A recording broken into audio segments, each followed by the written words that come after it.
الحمد لله وكفى وسلام على عباده الذين اصطفى أما بعد فأعوذ بالله من الشيطان الرجيم بسم الله الرحمن الرحيم واعتصموا بحبل الله جميعا ولا تفرقوا الآية صدق الله العظيم আজকে একাদশ লাইভে একাদশ ভিডিওর মাধ্যমে আজকে আমাদের গঞ্জ করে শ্রী গুরুজনের পক্ষ থেকে এবং মাননীয় ধর্মদের পক্ষ থেকে সবাইকে বাংলাদেশ জাতীয় সংসদ সকল বৃন্দকে এবং সকল আইন শৃঙ্খলা বাহিনী এবং সকল সরকারি বৃন্দকে চাকরির বৃন্দকে এবং আলিম ওলামাকে আমাদের গোয়াইনগড়ি শ্রী কর্পোরেশনের পক্ষ থেকে আগামী ঈদ উল আজহার উপলক্ষে সবাইকে আন্তরিক মুবারক ও পান্ডালা অভিনন্দন শুভেচ্ছা পান্ডালা অভিনন্দন এবং মাননীয় প্রধানমন্ত্রী মাননীয় প্রধানমন্ত্রীকে আমাদের পক্ষ থেকে আমাদের পরিবারের পক্ষ থেকে ওনাকে ঈদের শুভেচ্ছা ও পান্ডালা অভিনন্দন।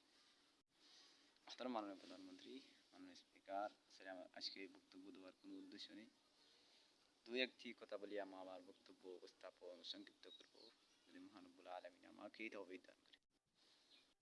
আসলে আগেই একটি লাইভ দিয়েছিলাম, এখন আর ঈদের আগে আসতে না পারি না আসার কারণে আজকে এসেছি। সামনে যেহেতু ঈদ উল আজহার, ঈদ হচ্ছে খুশি আনন্দ।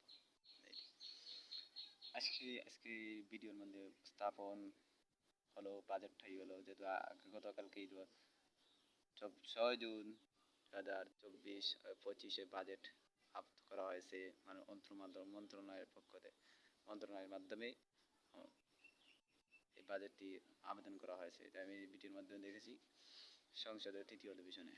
আজকে আমাদের বাজেটে যেহেতু অধিবেশন হয়েছে, তাই আমি একটি প্রস্তাব রাখবো। যেহেতু আমাদের 2026 সাল সামনে এসেছে, 26 সালের আগে আমাদের যেহেতু সিটি কর্পোরেশন হওয়ার লক্ষ্যে এবং উদ্দেশ্য দীর্ঘদিন থেকে ভিডিওর মাধ্যমে আলোচনা করে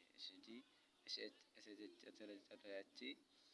তাই আমাদের যেহেতু এলাকা বন্যা এসেছে গত কয়েকদিন আগে, মানুষ ঘরে বাড়ি, মানুষের আত্মা নিহত, তো কষ্ট জীবনযাপন করেছে, পানি বন্যা অনেকের ঘর বাড়ি মরে গেছে। তাই কোনো চেয়ারম্যান, কোনো এমপি, কোনো মন্ত্রী এদেরকে কোনো খোঁজ খবর নেই, কোনো এলাকার কোনো লোকজন নেই, খোঁজ খবর নেয়নি, আত্মীয় স্বজন নেই। কিন্তু মহানবুল আলমিন যদি আমাকে তৌফিক দান করেন এবং আসার আগে মহানবুল আলমিন আমাকে নেক হায়াত দান করেন, আমাকে জায়গা মতো নিয়ে চেয়ারে বসাতে পারেন, তাহলে আমাদের এলাকাকে কীভাবে, আমাদের এই অঞ্চলকে কীভাবে উন্নত করা যায় এবং কীভাবে মানুষের পাশে দাঁড়া যায়, সেটি আমাদের লক্ষ্য এবং উদ্দেশ্য।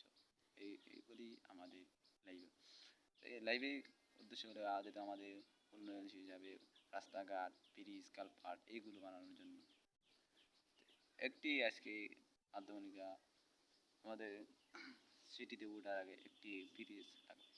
এই ব্রিজটা এলো 2024 এবং 25-এর বাজেটের মাধ্যমে আমাদের ওই ব্রিজটা উদ্বোধন করতে হবে, মানে কাজটা সমাপ্ত করতে হবে।